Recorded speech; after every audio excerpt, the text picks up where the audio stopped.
Welcome on into the Wolverine basketball show. Clayton Sayfie here to break down Michigan's 86-61 win over Middle Tennessee State on Wednesday night at Chrysler Center. If you like that Michigan pulled out a blowout win in this one, pulled away in the second half, give us a like on the video.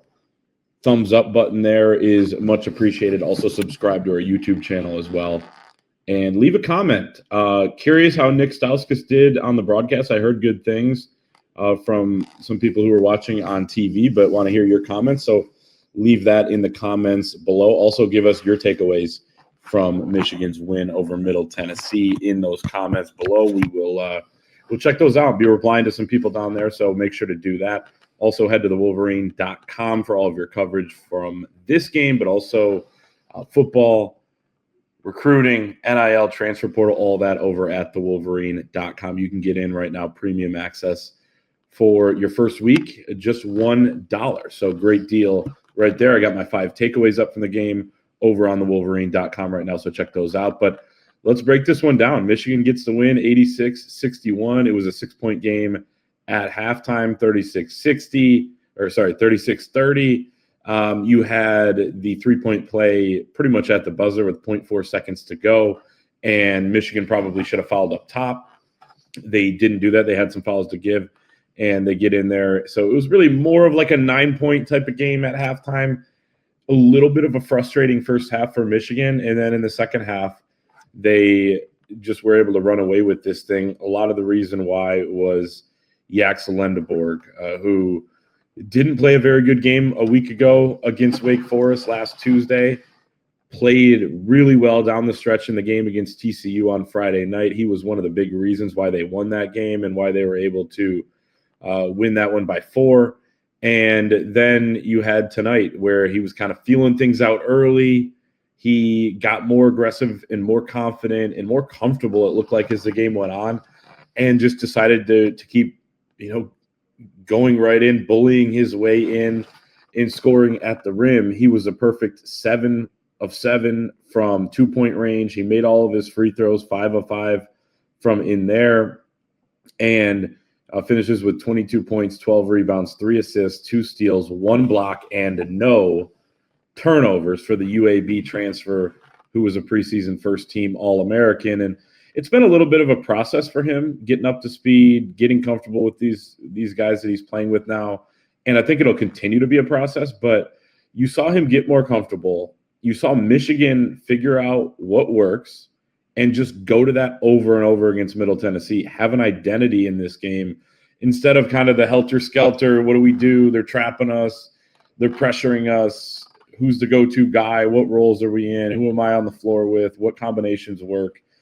Yeah, a ton of those questions still remain for Michigan, but Yaxel Lendeborg, flashed that individual talent. Michigan showed the ability to, go to him over and over. Dusty May talked after the game about how they drew something up for him just about every single time out of an inbound, and they felt like that they wanted to play through him. And I think he'd much prefer Michigan be able to get to its best players and really its best player, Yaxel Lendeborg, through just playing in the flow of things. But if he's got to draw it up and it's going to work in that way, then I think it's worth it as well. So, he had the 2 big back-to-back and ones in the second half. It stretched Michigan's lead from 13 points to 19 points. And that was really kind of the turning point in the game. And Middle Tennessee really had no shot after that. Michigan able to get it up to a 27-point lead at one point. And, they end up with a 25-point victory. You have garbage time at the end. Winters Grady got in the game. Charlie May, one of the louder cheers of the night was when he entered the game later on. He's becoming quite the fan favorite, of course, the son of Dusty May, a senior guard on this team. Oscar Goodman was out there. Not a Daimar. Of course, he was out there. But Malik Cordell was out there as well, Michigan's other 7-footer.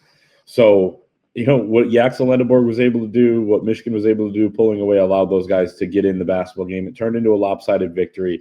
Michigan was favored by 28.5. They win by 25. It's funny, I put in our game thread over at thewolverine.com at halftime, looking at BetMGM. It was a 6-point game. Michigan was minus 19.5 in the live spread at halftime. And most people that weighed in on that, said they wouldn't have taken it. Well, Anthony Broom and I, we did take a little action on that over on BetMGM at halftime, and it paid off. Michigan covering that spread. So yeah, that was obviously good to see for the pocketbook there, but also just Michigan's ability to rebound from a little bit of a weird first half to show that gear that we've all been looking for. And now you have a big win over Oakland where you made 19 threes and pretty much everything went right. We talked about it on this show after the Oakland win. Everything went right that night. Everything looked easy. It's never going to look that easy again. So what's the in-between going to be for Michigan? We saw the close wins against Wake Forest and TCU. Now they blow out another mid-major team in Middle Tennessee. And now you're headed to Las Vegas to take on San Diego State on Monday. 10:30 tip is the scheduled time. It may start later than that, depending on the games before it. And then on Tuesday, they will face Auburn. You know, it's Stephen Pearl, not Bruce Pearl, as the head coach, but that Auburn team sent Michigan home last year in March down in Atlanta, and Michigan has not forgotten about that. LJ Kaysen, I talked to him about that after the game, and he said it motivated him throughout the offseason. It motivated them, and it still is motivating them now as they head into this tournament in Las Vegas. We'll talk more about that in our live show on Monday leading into the game over on the YouTube channel of the Wolverine in our podcast feed. But, yeah, I mean, the headliner in this game is Yaxel. He's the one that gets you to 4-0. You're probably going to win this game even if he struggled, but he gets you there in comfortable fashion. Offensively, overall, kind of an interesting night. So Michigan started Will Cheddar instead of Adai Mara, so it was Elliot Cadeau, Namari Burnett, Will Cheddar, Merez Johnson Jr., and Yaxel Lendeborg in this one. Adai Mara had maybe missed a practice leading into this game, something minor potentially, Dusty May said. So that factored into it. I think maybe they just wanted to get a little extra mojo in there, an extra shooter in there, because they knew Middle Tennessee was going to be aggressive defensively, and they were from the opening jump. Michigan's first offensive possession, Elliot Cadeau is on a high ball screen. Middle Tennessee traps the ball screen. The ball gets out to the right corner to Will Cheddar, and he knocks down the three, and Michigan did not shoot the ball well in this game. They still come out of it scoring 1.09 points per possession, which is pretty solid. Again, in a game like this, you want that to be a little bit higher. And Dusty May said they've got to figure out a way to play more efficient offense in this game. 61.9% on twos, which is fantastic. Some good looks from three, but you look at it now, you go 19 of 35 in that opener against Oakland. Since then, Michigan shooting 21.2% from three. It's been really poor the last three games, especially against Wake Forest and in this one against Middle Tennessee. So you're getting those looks that you like. You have some pretty good shooters that are shooting them, and they just haven't fallen. But we'll see how that plays out as the sample size gets a little bit bigger. But the fact that Michigan was able to be that efficient without making the threes, I think is a good sign.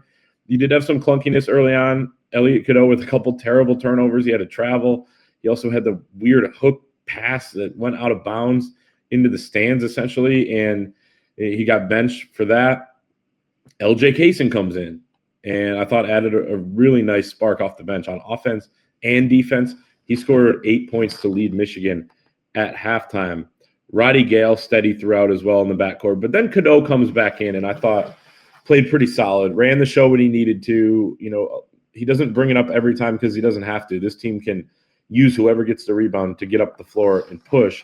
But when he's running it, I thought he looked comfortable, and that was good to see. Only one assist, but made some nice passes, I thought, in 10 points, 2 of 3 on twos, 1 of 3 on threes. One of those was a second chance one, so they got one of those misses back. He ended up making it after that. So a pretty efficient night overall outside of a couple early turnovers from Elliot Cadeau. Namari Burnett still trying to find his way. He is attempting less threes than he did a year ago. He goes 0 of 3, but had a few nice passes himself. 3 assists for the night from Namari Burnett. Just don't feel like the backcourt is quite settled in yet to this season, even though we've seen some good games from Elliot Cadeau. We've seen some good stuff from LJ Kaysen at times, especially in this game, and then Trey McKinney, who I guess I want to talk about him. I was planning on talking about him later, but we might as well do it since we're on the guards. Let me look at his stat line here. Trey McKinney, 3 points, 1 of 10 shooting, 1 of 7 from 3, 4 rebounds, 1 assist, 2 personal fouls, 21 minutes. Bro scores 3 points in this game. And I thought he played extremely well. I thought the freshman from Flint was outstanding in terms of his comfortability on offense. The shots he took were all really good. He's aggressive. He's going to take it. He's not going to dribble that much. And I don't mind that. I like that out of his role here. Play around 20 minutes a game. He's going to get his shots up. There are going to be nights he makes 6 like he did against Oakland. There are going to be nights that he makes 1 like he did tonight. There are going to be nights where it's in between, which is going to be more likely. And if he makes 1 or 2 more, right, then he's 2 of 7 or 3 of 7 from 3. It's not nearly as bad. 3 of 7 would be good. And you're looking at a pretty solid game from Trey McKinney, who, I thought played really good on defense. He communicates well. He seems to always switch really quickly on a dime. He went up and got some rebounds where he really skied for it. I mean, his floor game was really good. So, don't just look at the box score when it comes to some of these guys, especially the shooters. I do think when you look at Namari, though, just not quite the in-rhythm looks that we're used to seeing him get. So it's something to watch. I think his role as he plays with a bunch of new guys, because, yeah, he's a returning guy, but everyone around him essentially is different. So he's still going to have to, take some time to settle into his role. The defense overall really, really good, 0.77 points per possession for Middle Tennessee. That's the 6th lowest mark in the Dusty May era in Ann Arbor. And it's really just a similar story to the other games when you look at it. The interior defense, outstanding. 4 of 9 on layups, Middle Tennessee. Michigan forced a bunch of tough twos. They went 7 of 23 on other twos, which is not at the rim, but, not a three-pointer, a tough two in a lot of cases. And 7 of 23. Shot quality, not very good. Shot making, not very good for Middle Tennessee. Maybe a team can take those bad shot quality shots and make a bunch of them and beat you. And some elite talent will do that, right? Mid-range game with Braden Smith, Purdue, and teams like that, but not Middle Tennessee. They forced them into the looks that they wanted. They couldn't get anything at the rim. I mean, to take only 9 shots at the rim is really telling with just how good Michigan is with their size down low. Middle Tennessee, 34.4% on twos overall. That's the 4th worst mark for a Michigan opponent since Dusty May took over at the beginning of last season. So Middle Tennessee shot a lot of threes. They shot 37 of those versus 32 two-point shots. 7 of 21 in the first half. Not a great clip, but on that volume, it's like, okay, they're kind of hanging in here, a little bit dangerous, a little bit frisky with those. But then they cooled off 3 of 16 in the second half. And, they just didn't have the ability to come back if they weren't going to knock down a bunch of those. And even then, I think Michigan's efficiency was going to win out either way. But that is a really good trend.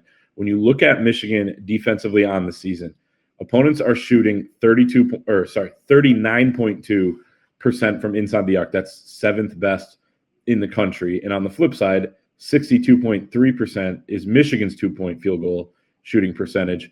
So they're dominating inside on both sides. They're getting really good looks at the rim and a ton of looks at the rim. They're limiting looks at the rim on the other side and blocking shots and, changing shots at the rim, altering them. So, I mean, that's a great formula for the Maize and Blue. Let's go into Dusty May notes from this game, from his press conference afterwards.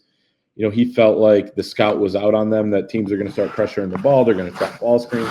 He thought Michigan had better impulse control, and they ran their offense better and more in this game compared to TCU. And there were just a lot of head-scratching possessions in that game.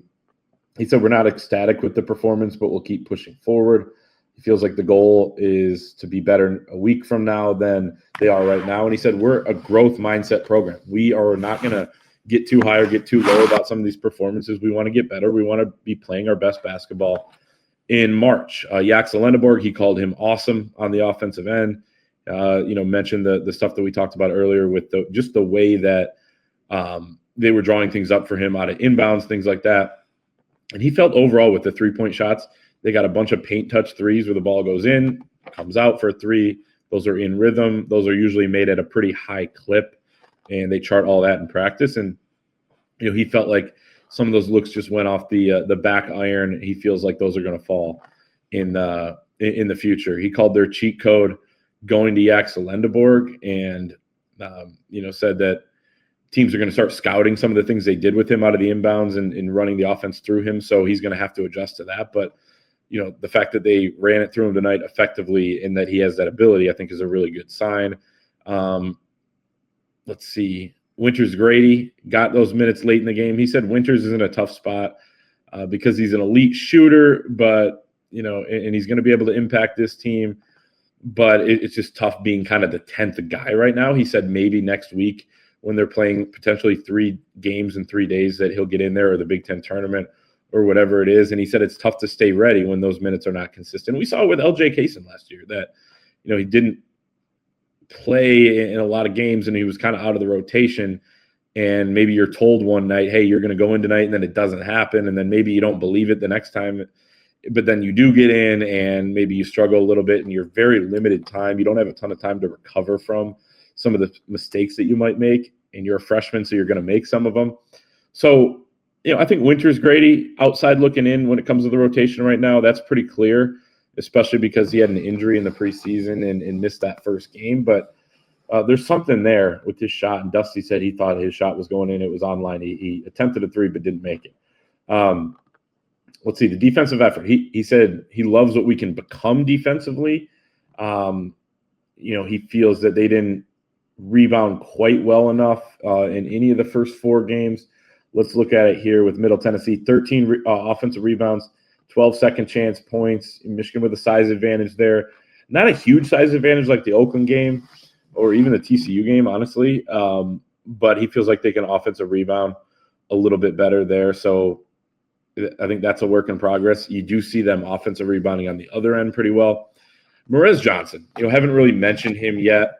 We'll run down his stat line here. 9 points, 3 of 5 from 2-point range, 3 of 3 from the free throw line, 7 rebounds. Really impactful on the defensive end. He played 26 minutes, and I thought he played really well, right? I mean, Merez and Trey McKinney, the box score stuff does not stand out, especially with McKinney. But I thought he played really well defensively. They had him and Yaxel at times when Michigan was pressing way out, guarding the ball early on in the possession. The way he moves his feet against smaller, quicker ball handlers is really impressive, and that's going to allow them to switch with him on the perimeter. And then, of course, at the rim, just his activity and his energy and, the way that he can play with verticality, as Dusty May described it, is really, really effective and gives this team a high upside on the defensive side. All right, Michigan's headed to Las Vegas next week. San Diego State, Auburn, they're in a little group there. They play round robin. Then if they win those 2 games, they're on to the championship rounds. It may not be the championship game, but there are, I think, 3 of those games on Wednesday. If they don't win their group, I believe they play Thursday. But the reason why I say I believe is because it's a little bit confusing. There are a bunch of teams in this Players Era Festival tournament, and who moves on and all these different things and what the matchups are for the games on Wednesday and Thursday have to do with point differential, scoring differential in these games. So there's going to be a lot of math. I don't love math, but we're going to be doing math next week. So get prepared. We got a few days to get ready for it. Dusty May says he's hoping for some vitamin D to stay healthy and for these 3 games in 3 days to show us what we need to do better to win the Big Ten tournament. Essentially in that format, right? You have a game, you turn the page immediately, and you start preparing for the next game, which is around 24 hours later. He said some coaches and programs don't value the Big Ten tournament as much, but we feel like, we won 3 games against 3 Sweet 16 teams last year. We want to win the Big Ten tournament again, so this is an opportunity to prepare like that, prioritize the next game right after the last one ends, learn on the fly. Paraphrasing a little bit there from my notes from talking to Dusty May after the game. So they're in it now. We've learned a little bit about this Michigan team. I think the coaches have learned quite a bit, but now they're in it. You're going to be playing quality opponents either 3 days in a row or 3 out of 4 days, and San Diego State is going to be a really good defensive team. Auburn, we know that Auburn is a good team here as well. let's look at what they've done early on. They lose to Houston the other night on Sunday by just 1 point. They've played a bunch of other bye games, but they have Oregon on Monday to start off, and then Michigan on Tuesday. And let's go. Let's see what these Wolverines are made of. So Michigan gets an 86-61 win over Middle Tennessee State. Leave us a comment. What did I miss? I probably missed a bunch of different things from this game. So we want to hear from you. What is your breakdown of this game? What's your biggest takeaway? How did Nick Stauskas do on the call? I'm curious to listen back, but I want to hear your guys' feedback before that. Like the video if you're watching on YouTube. Subscribe to the channel. Head to thewolverine.com. $1 for your first week. Get behind the paywall over there. Big week. Ohio State football next week. Players Era Festival. Perfect time to get in over at thewolverine.com, and we'll see you next time.